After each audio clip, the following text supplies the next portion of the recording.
This presentation is brought to you by Arizona State University's Julianne Wrigley Global Institute of Sustainability and a generous investment by Julianne Wrigley.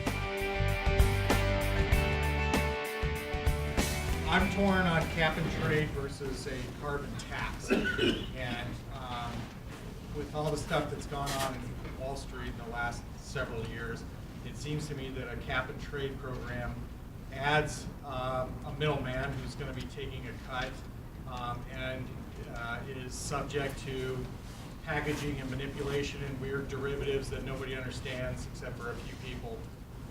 Would a carbon tax, even though it has the evil word tax in it, would that be, from an economic standpoint, would that be a more efficient method to reduce carbon?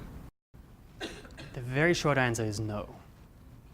Mainly because as an economist, I could go to a whiteboard and draw you a diagram that shows that they are exactly equivalent. Right? So now that's the right answer in many ways. It's also only a partial answer, of course. There is, in fact, a very real difference.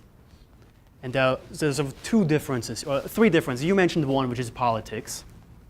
Now, there's a lot of reason to believe that given how cap and trade has fared and how you have now Democratic candidates for the Senate shooting at mock-ups of a cap and trade bill in order to get elected, this may not be the best policy push to try to advance here. There may well be a lot of reason to believe that as part of fundamental tax reform, for example, carbon taxes may actually have a shot. Right? And any environmental economist would be the first one to say, yes, absolutely, let's do that. Now, there are two more things to this, which still do lead me to believe that cap and trade beats a tax if we can get it, or since we could get it in places like California. And there's still, of course, hope for Washington as well. One is that this is not about sticking it to the man. Right? This is not about pricing carbon for the sake of pricing carbon. The ideal long-term outcome is to have a price of 0 on carbon. No one demands the stuff, no one supplies it, but we've basically gotten off carbon. The only way to do that is through a cap and trade system. You limit emissions. Every time we've put a system like that in place, it has shown us that we can achieve the target more cost effectively as originally projected. And eventually, right, 2050, 2100 now, we want to be at a place where the price of carbon in a cap and trade system like that is in fact 0. Because we've come up with a technology that avoids using carbon in the first place. Right now, that's long-term thinking. There's another reason why cap and trade beats a tax, and this actually is very much tied to politics, of course, which is it is going to take quite a bit to get any of this passed in Washington. Every time you do anything to make any one of these two systems more amendable to being passed, right, it essentially means giving somebody money.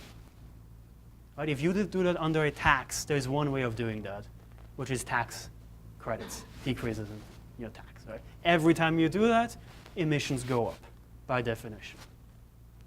You do this under a cap and trade system, what you do is take money from somebody else and give it to someone who may or may not deserve it, but who needs that in order to support the overall policy approach. But the overall emissions are staying exactly the same.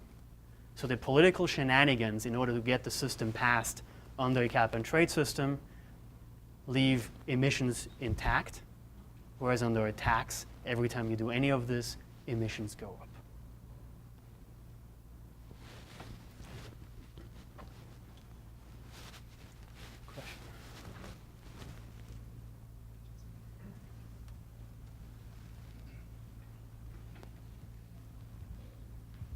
So you just briefly touched on something about which I'm curious, which is whether the tool is a tax or cap and trade, you're going to create winners and losers.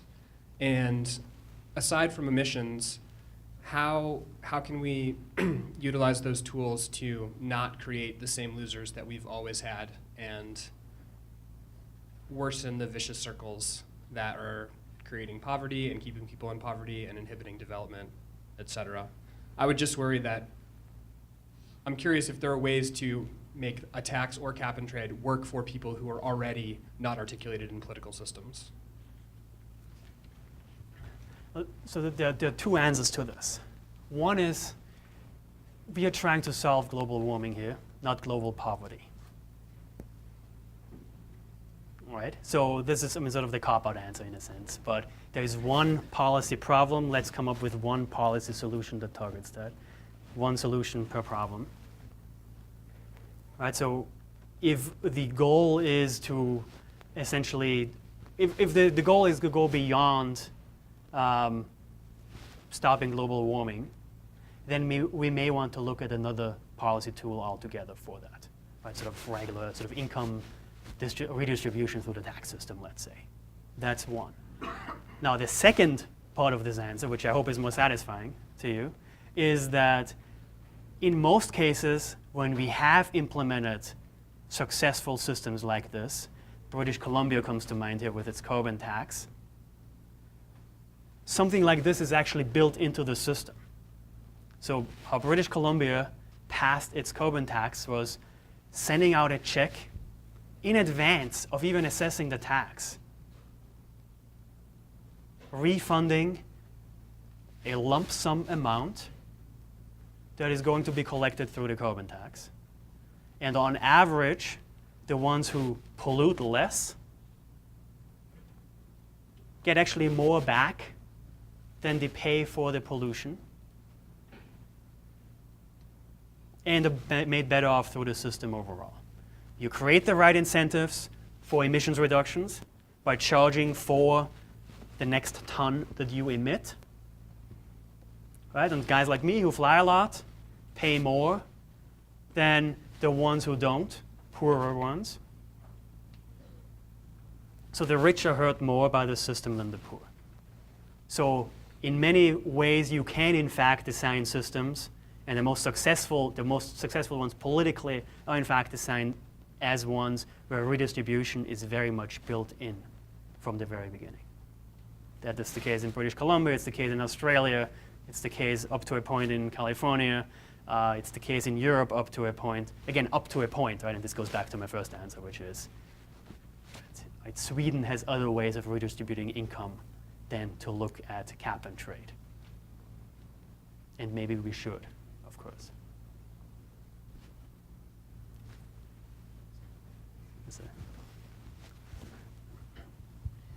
For a cap and trade system, doesn't it give a company that pollutes a lot and has a lot of money, like ExxonMobil or BP, doesn't it give them an incentive to leave their emissions the way they are and just trade it with other greener companies? Is there anything you can do to keep that from happening? Good question, yes. So I guess there's a theme. There's again two answers to this. So one is to say that as soon as you put a system like this into place, you do in fact create incentives for everybody to decrease their emissions up to a point. Right? Now what is true, of course, is that if it is a lot cheaper for a more environmentally sensitive business to decrease their emissions even further than for Exxon, there is an element to this that says Exxon, in this case, can essentially buy itself free from its obligation to decrease its own emissions. Right? That is a moral problem, in a sense, that Exxon perhaps should be decreasing its emissions more than anyone else because they have contributed, quote unquote, more to the problem than anyone else. Right? So ethically, there may certainly be an issue here. Now, overall, what you get though through a system like this, you get the largest amount of greenhouse gas emissions reductions that you can possibly achieve. So when you look at the global ethics, there isn't much that's more ethical to look to a system that achieves the biggest reductions possible. Right? Which is exactly the reason why, right, environmentalists like me, environmental economists in general, look to something like this and say, given that the goal is emissions reductions, let's go for the system that does it best. And being cheap is part of being good in this case, because the cheaper you can do it, the more emissions reductions you will get as a result.